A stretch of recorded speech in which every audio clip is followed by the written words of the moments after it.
Comment, अच्छा अच्छा comment कीजिए। तो आइए सुनते हैं।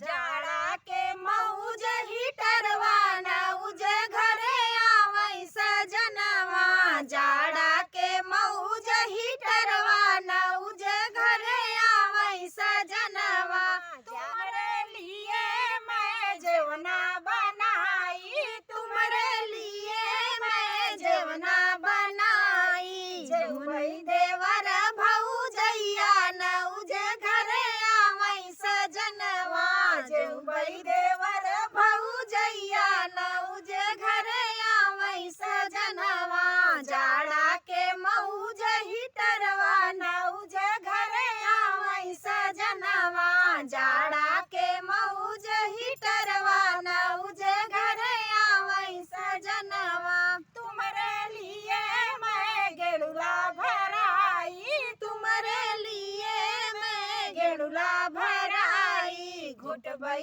देवर भौजैया नौज घरे आवै सजनवा, घुटबै देवर भौजैया नौज घरे आवै सजनवा, जाड़ा के मौज हीटरवा नौज घरे आवै सजनवा, जाड़ा के मौज हीटरवा नौज घरे आवै सजनवा, लौंगा इलायची के बीरा जोड़ाए, लौंगा इलायची के बीरा जोड़ाए, कुछ बई देवर भौजैया नौज घरे आवै सजनवा, कुछ बई देवर भौजैया नौज घरे आवै सजनवा, जाड़ा के मौज हीटरवा नौज घरे आवै सजनवा, जाड़ा के मौज हीटरवा नौज घरे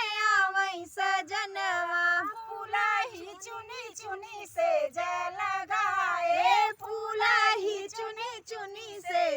लगाए, सुनबै देवर भौजैया नौज घरे आवै सजनवा, सुनबै देवर